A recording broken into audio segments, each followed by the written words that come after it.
BA part first में भौतिक भूगोल पढ़ रहे थे और भौतिक भूगोल में आज एक नया चैप्टर है, इंपॉर्टेंट चैप्टर है समस्थिति, आइसोस्टेसिस। बीए पार्ट फर्स्ट कंपटीशन में भी बहुत इंपॉर्टेंट है और एमए पीवीएस के स्टूडेंट हैं उनके लिए भी ये चैप्टर इंपॉर्टेंट है। तो आज अपन चैप्टर को लेते हैं समस्थिति। पहले इसका सामान्य परिचय, इसकी परिभाषा और संतुलन के सिद्धांत का प्रतिपादन। समस्थिति पाठ है। आप लोगों ने देखा होगा कि भूपटल पर पर्वत, पठार, मैदान आदि पाए जाते हैं, सागर आदि पाए जाते हैं। भूपटल पर पर्वत, पठार, मैदान, झील, सागर आदि पाए जाते हैं, जिनके आकार में पर्याप्त अंतर पाया जाता है, फिर भी ये आकृतियां भूतल पर स्थिर हैं। यह अनुमान लगाया जाता है कि ये आकृतियां एक निश्चित नियम के अनुसार संतुलित अवस्था में बनी हुई है। तो सामान्य परिचय में आपने देखा होगा कि जो भूपटल पर जितने भी पर्वत है, पठार है, मैदान है, झील है, सागर है आदि पाए जाते हैं, इन सब का जो आकार है उसमें पर्याप्त अंतर पाया जाता है, फिर भी ये भूआकृतियां भू संतुलन अवस्था में बनी रहती है, भूतल पर स्थिर बनी हुई है, ऊपर नीचे नहीं होती है, सभी स्थिर अवस्था में बनी हुई है। इससे यह अनुमान लगाया जाता है कि ये आकृतियां एक निश्चित नियम के अनुसार संतुलित हैं। परिभाषा की जहां तक अपन समस्थिति की बात करते हैं तो परिभाषा में अपन लेते हैं परिभ्रमण करती हुई पृथ्वी। क्या?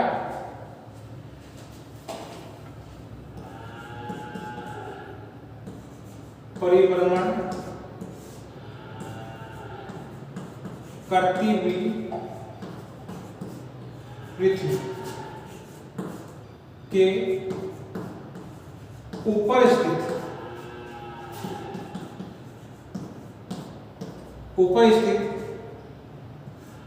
पर्वत, पठार, मैदान, ऊपर स्थित क्षेत्र, पर्वत, पठार, मैदान तथा गहराई में स्थित क्षेत्र, झील, सागर आदि में भौतिक या यांत्रिक स्थिरता की दशा को समस्थिति या संतुलन की अवस्था कहते हैं।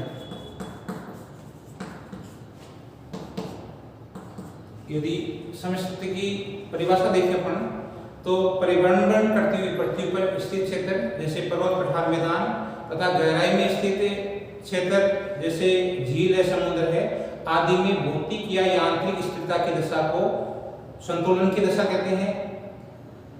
ये पर्वत, पठार, मैदान एक निश्चित नियम के अनुसार संतुलित अवस्था में है, ऊपर नीचे नहीं होते हैं, इनके आकार में प्राप्त भिन्नता होती है, फिर भी क्या है ये संतुलित अवस्था में है। आइसोस्टेसिस शब्द, ये जो समस्थिति है इसको अंग्रेजी में आइसोस्टेसिस कहते हैं। आइसोस्टेसिस शब्द है ये आइसोस्टेसिस शब्द से लिया गया है। जो आइसोस्टेसिस शब्द है ये शब्द है ग्रीक भाषा का शब्द है, ये आइसोस्टेसिस इस शब्द से लिया गया है। ये शब्द है ग्रीक भाषा का शब्द। आइसोस्टेसिस शब्द है ये ग्रीक भाषा के शब्द आइसोस्टेसिस, ये शब्द क्या है आइसोस्टेसिस, और ये शब्द है किसे दिया गया है आइसोस्टेसिस ग्रीक भाषा का शब्द है आइसोस्टेसिस। आइसोस्टेसिस शब्द है, ये ग्रीक भाषा के आइसोस्टेसिस शब्द से लिया गया है, जिसका तात्पर्य होता है समस्थिति। संतुलन शब्द है, इसका सबसे पहले प्रयोग है, ये आइसोस्टेसिस शब्द का सबसे पहले प्रयोग है, इंपोर्टेंट है, कई बार प्रश्न पूछा जाता है। संतुलन या आइसोस्टेसिस शब्द का सबसे पहले प्रयोग, इस शब्द का सबसे पहले प्रयोग है वो अमेरिकन विद्वान डटन ने किया था 1889 में।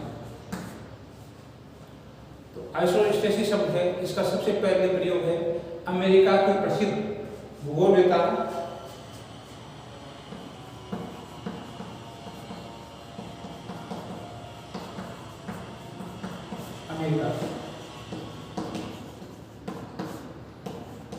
अमेरिका के प्रसिद्ध भूगोलवेत्ता डटन महोदय ने सबसे पहले इसका प्रयोग किया था। आइसोस्टेसिस शब्द का, संतुलन का, समस्थिति के शब्द का प्रयोग है, ये सबसे पहले प्रयोग है, ये डटन महोदय ने किया था। आइसोस्टेसिस शब्द है, ये ग्रीक भाषा का शब्द है आइसोस्टेसिस। आइसोस्टेसिस शब्द है, इससे लिया गया है, जिसका तात्पर्य होता है समस्थिति। जिसका तात्पर्य क्या है? समस्थिति। संतुलन शब्द का सबसे पहले प्रयोग है, ये अमेरिका के प्रसिद्ध भूगोलवेत्ता है डटन ने 1889 में इस शब्द का सबसे पहले प्रयोग किया था। कई बार कंपटीशन प्रश्न पूछा जाता है, नेट में भी पूछा जाता है, और भी कंपटीशन फर्स्ट ग्रेड में पूछा जाता है कि जो आइसोस्टेसिस शब्द है या संतुलन शब्द है या समस्थिति शब्द है, इसका सबसे पहले प्रयोग है वो किसने किया? तो इसका सबसे पहले प्रयोग है वो अमेरिका के प्रसिद्ध भूगोलवेत्ता है डटन। अमेरिका के प्रसिद्ध भूगोलवेत्ता है डटन, जिन्होंने 1889 में सबसे पहले इसका प्रयोग किया था, जिनका मुख्य उद्देश्य था भूतल के असमतल भाग अर्थात धरातल के बड़े बड़े ऊंचे उठे भाग जैसे पर्वत पठार और नीचे धसे हुए भाग में स्थिरता अथवा संतुलन स्थापित करना। इनका मुख्य उद्देश्य क्या था? इनका मुख्य उद्देश्य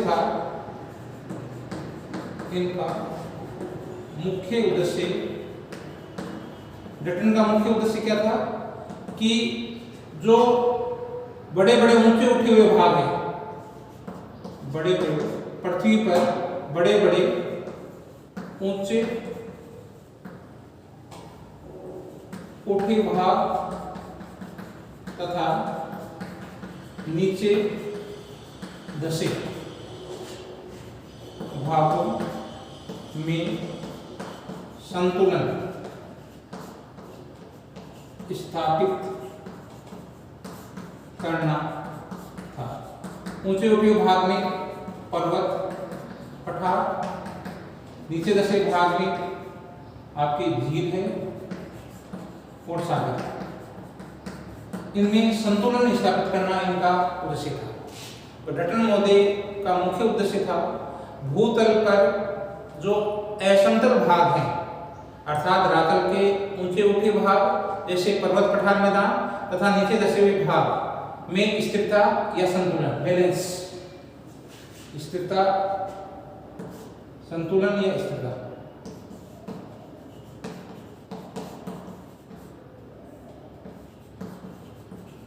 बैलेंस स्थापित करना था, संतुलन स्थापित करना था।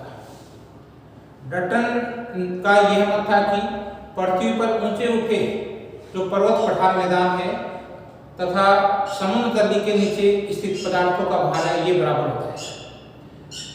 डटन महोदय ने इसके आगे बताया, पहले उनका मुख्य उद्देश्य था भूतल पर असमतल भाग अर्थात जो धरातल के ऊंचे उठे भाग है, पर्वत पठार मैदान है, नीचे धसे हुए भाग हैं, उनमें स्थिरता अथवा संतुलन स्थापित करना था।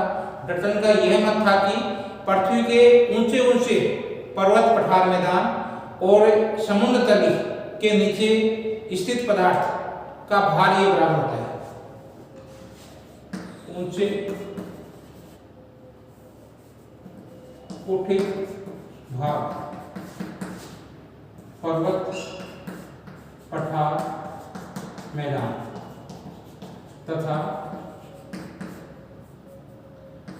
नीचे जैसे झील सागर इनका भार बराबर होता है भार बराबर होता है।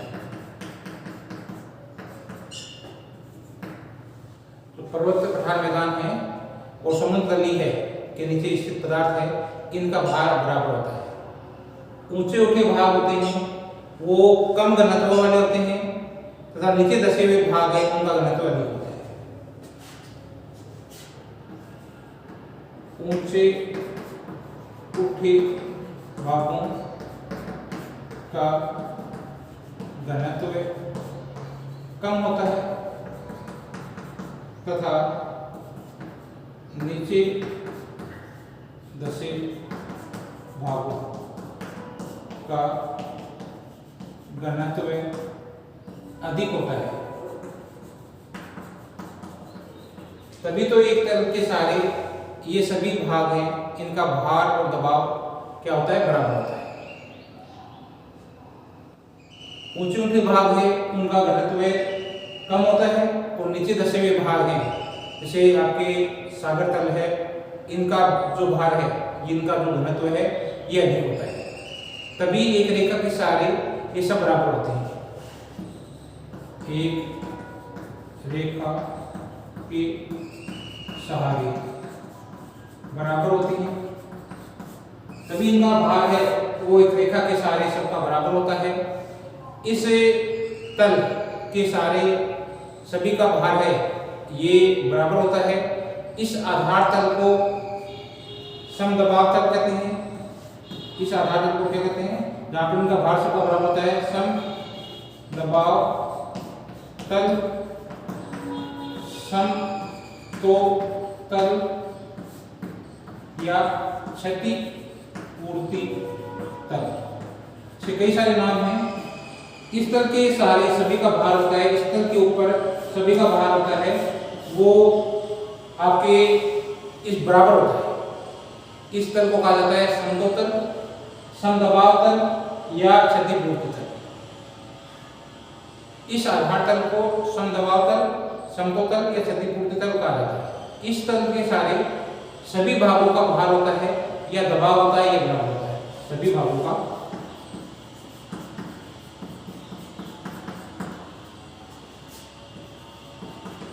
दबाव या भार बराबर होता है।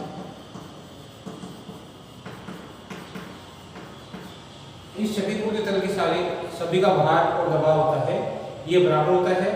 जब किसी कारण से एक भाग का भार है या दबाव है ये बढ़ जाता है और दूसरे का भार है या दबाव है ये कम हो जाता है, तब संतुलन समाप्त हो जाता है और इस संतुलन को पुनः स्थापित करने के लिए क्षतिपूर्ति करना होता है।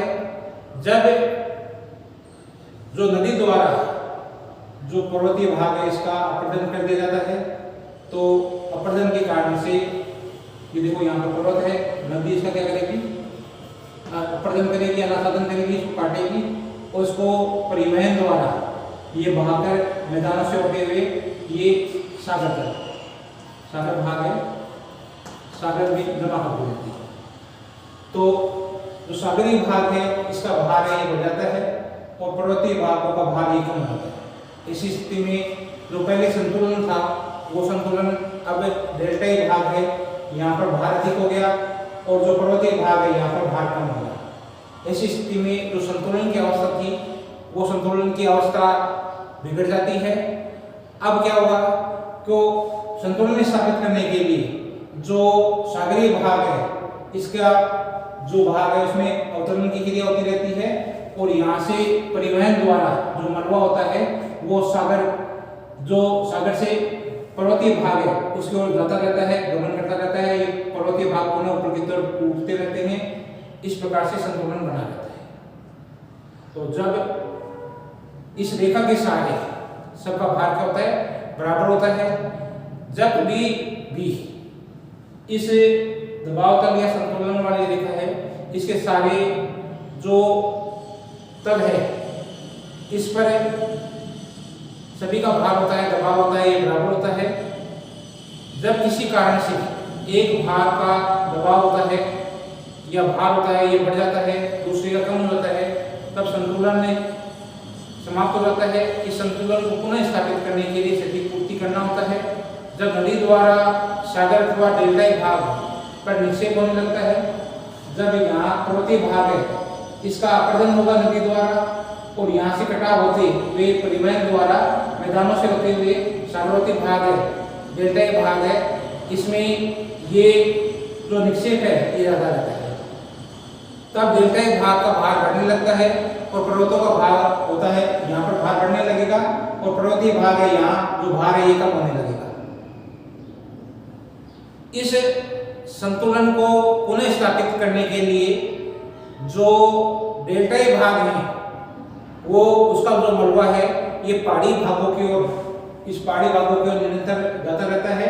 इस भाग को, पर्वतीय भाग को पुनः ऊपर की तरफ उठाते रहते हैं और ये संतुलन बना रहता है, ताकि संतुलन बना रहता है। डेल्टाई भाग है वो नीचे धंसने लगता है, और नीचे डेल्टाई भाग का मलबा है ये पहाड़ी भागों की ओर जाता रहता है, ये पहाड़ी भागों की ओर जाता रहता है, और इस पर संतुलन बना रहता है। इस प्रकार से संतुलन की स्थिति बनी रहती है। आप लोगों ने देखा होगा कि पर्वतीय भाग है वो स्थिर नहीं रहते हैं, उसमें क्या है, नदियों द्वारा अपरदन होता है, और अपरदन से ये परिवहन द्वारा क्या है, अपने मलबा है ये मैदानों से होते हुआ सागर तल जाता है, सागर तली का भाग बढ़ता रहता है। इसी स्थिति में जो पहले संतुलन है वो बिगड़ जाता है। अब संतुलन को पुनः स्थापित करने के लिए सागरवर्ती भाग है इसमें अवतरण होता रहता है, इसका जो भार है इससे नीचे की तरफ दशा होता रहता है, और ये दशाव जहाँ अर्ध सीमा है उससे होता हुआ ये पर्वतीय भागों की तरफ करता रहता है, क्षतिपूर्ति करता रहता है। पुनः अब जो ये पर्वतीय भाग है ये ऊपर की तरफ उठने लगती हैं और संतुलन की स्थिति बन जाती है। इस प्रकार से संतुलन की स्थिति पर्वत भाग मैदानों है इनमें बनी रहती है। इस तल रेखा, समतल रेखा, दबाव क्षतिपूर्ति तल है, इस पर सबका भार बराबर होता है। जब किसी कारण से भी भार है या दबाव है ये बढ़ जाता है तो एक का कम हो जाएगा, तब संतुलन समाप्त हो जाएगा। इस संतुलन को पुनः स्थापित करने के लिए क्षतिपूर्ति करना होगा। नदी द्वारा सागर और डेल्टाई भाग है उसका भार है, इस पर लगातार क्या है, निक्षेप करती रहती है। तब डेल्टाई भाग है उसका भार बढ़ जाता है, पर्वतों का भार कम होने लगता है। अब संतुलन के लिए पुनः क्या है कि निक्षेप द्वारा ये पर्वतीय भाग को पुनः ऊपर की तरफ उठा देते हैं और संतुलन बना देते हैं। अगला इसी टॉपिक है संतुलन के सिद्धांत का प्रतिपादन। तो सन 1859 में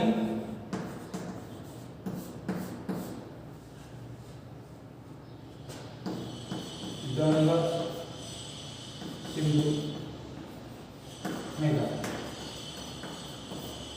का भू सर्वेक्षण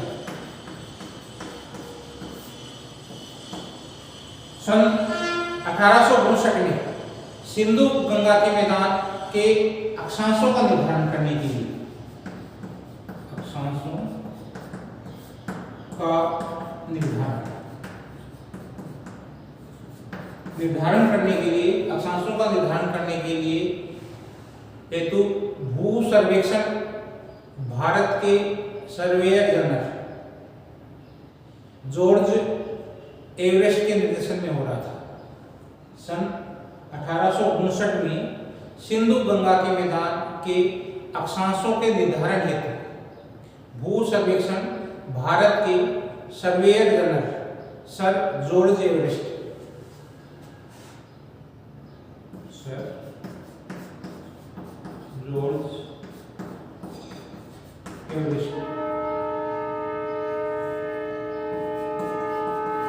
इनके निर्देशन में सर्वेक्षण हो रहा था।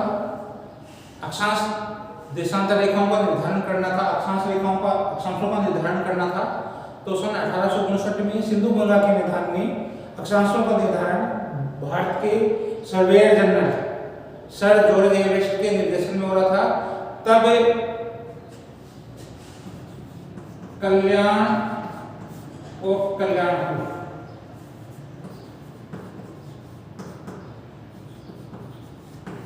नामक स्थान है।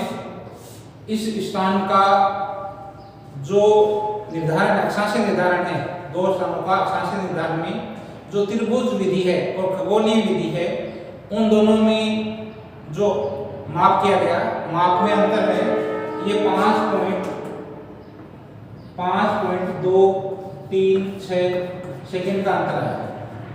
दो विधि थी, खगोलीय विधि और त्रिभुज विधि। इन दोनों के माप में ये अंतर है, ये 5.236 का अंतर आया। तो ये अंतर किस कारण से आया, ये निर्धारण करने के लिए कि प्राट मोदे ने और एरी मोदे ने अपने अपने मत दिए हैं। तो जब क्या है, सन 1859 में सिंधु गंगा का मैदान है, उनका अक्षांश निर्धारण हो रहा था।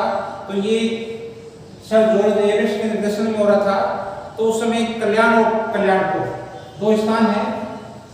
जैसे मान लो ये हिमालय है, इस हिमालय से पास में 60 किलोमीटर 60 मील की दूरी पर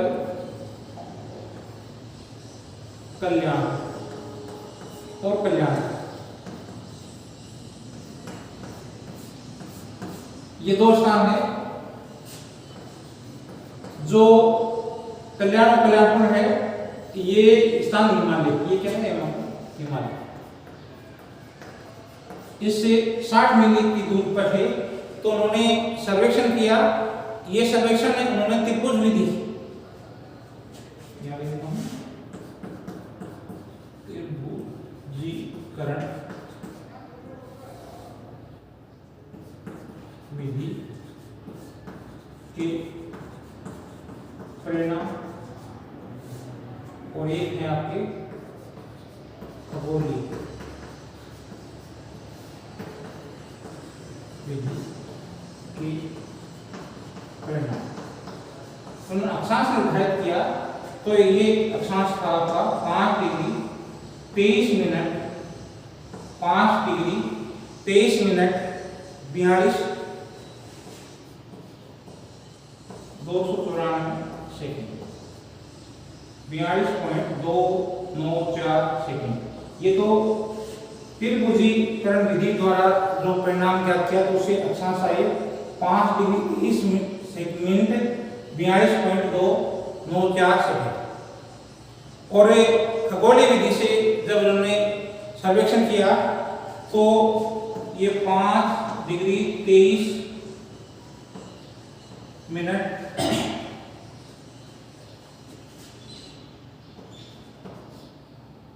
37.238 सेकेंड। ये खगोलीय विधि से आया 5 डिग्री 23 मिनट 37.058 सेकेंड। ये दोनों का परिणाम निकाला गया त्रिभुज विधिकरण विधि द्वारा और खगोलीय विधि द्वारा। तो इसमें जो अंतर आया, ये अंतर आया 5.236 सेकेंड। ये अंतर कैसा है, दोनों स्थान है, इन पर अलग अलग विधि से उन्होंने सर्वेक्षण किया, त्रिभुजीकरण विधि द्वारा, खगोलीय विधि द्वारा। तो ये अंतर है, ये 5.236 का 5.236 सेकंड का अंतर है। तो ये अंतर किस कारण से आया, अंतर का कारण था, तो एरी मोदी ने बताया कि इसके पास में हिमालय है। अंतर का कारण एरी ने बताया हिमालय पर्वत की निकटता के कारण, क्योंकि हिमालय अपनी जो ऊंचाई है उसके अनुसार इसने पेंडुलम को आकर्षित कर लिया और हिमालय आकर्षण शक्ति के कारण से ये माप में अंतर आ गया। हिमालय में आकर्षण शक्ति के कारण से ये अंतर आया। एरिया ने क्या बताया कि चूंकि इन जो ये कल्याणपुर गांव है इनके निकट हिमालय पर्वत की निकटता के कारण, क्योंकि हिमालय है उसने अपनी आकर्षण शक्ति के कारण पेंडुलम को अपनी ओर आकर्षित कर लिया, और पेंडुलम को आकर्षित कर लिया तो ये अंतर आ गया। उन्होंने बताया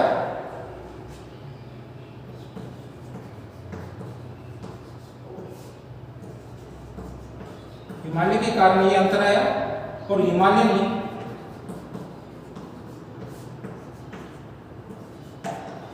पेंडुलम को आकर्षित कर लिया, और आकर्षित कर लिया तो ये मान है, इस मान में अंतर आ गया। एरिमोदे है उसने अंतर बताया कि हिमालय पर्वत है उसकी निकटता के कारण से, हिमालय पर्वत की निकटता के कारण से जो हिमालय है उसने अपनी आकर्षण शक्ति द्वारा पेंडुलम को आकर्षित कर लिया, और हिमालय की आकर्षण शक्ति के कारण से ही ये अंतर आया दोनों में। तो खगोलीय विधि के द्वारा और जो द्विभुज विधि है इसमें आकर्षण शक्ति पेंडुलम को हिमालय ने अपनी ओर आकर्षित कर लिया, जिस कारण से ये हिमालय में आकर्षण शक्ति के कारण से ही ये अंतर आया। जबकि पराट मोदी ने बताया कि यदि अपन हिमालय है, हिमालय को महाद्वीप का बना हुआ जो भाग है वो हिमालय भी महाद्वीप का बना हुआ है, और इस कारण से क्या है महाद्वीप की तरह ही हिमालय भी क्या है सियार का बना हुआ है। हिमालय क्या है महाद्वीपों की तरह है, हिमालय भी सियार का बना, और सियार का बना तो उसका घनत्व है ये 2.67। ये मान लेना यदि हिमालय का जो घनत्व है, चूंकि हिमालय है महाद्वीप भी सियार के बने हुए हैं, हिमालय भी सियार का बना हुआ है, यदि अपन ये मान लें कि हिमालय है वो सियार का बना हुआ है तो इसका घनत्व यदि अपन 2.75 ये मान लिया जाए, इस आधार पर उन्होंने गणना की तो ये अंतर और अधिक आना चाहिए था। यदि अपन ये मान ले कि हिमालय है, हिमालय भी जो सियार का बना हुआ है ये मान ले, तो जिसका घनत्व है आपका 2.75 है, हिमालय का घनत्व है डी मान ले अपन, हिमालय का घनत्व है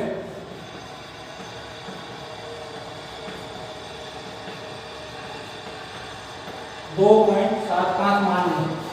तो इस हिमालय भी क्या है अपने महाद्वीपों की तरह सियार का बना हुआ है, जितने भी महाद्वीप है ये सियार के बने हुए हैं, उसी प्रकार से हिमालय भी क्या है किसका बना हुआ है सियार का बना हुआ है, जिसका घनत्व यदि अपन ये मान लें कि 2.7 है। इस आधार पर उन्होंने गणना की और गणना की कैलकुलेशन की तो ये अंतर और भी अधिक आना चाहिए। ये अंतर आपका 15.885 के बराबर होना चाहिए। ये अंतर कितना होना चाहिए था? ये अंतर होना चाहिए 15.885 सेकंड का अंतर आना चाहिए। ज्यादा अंतर आना चाहिए, कम यहाँ पर कम अंतर आया है, तो ये अंतर आना चाहिए था 15.885 आना चाहिए के बराबर आना चाहिए था। अर्थात हिमालय पेंडुलम को और अधिक आकर्षित करना चाहिए था, हिमालय को पेंडुलम को और अधिक आकर्षित करना चाहिए था। यदि हिमालय 2.775 घनत्व वाली चट्टानों का बना है तो उसको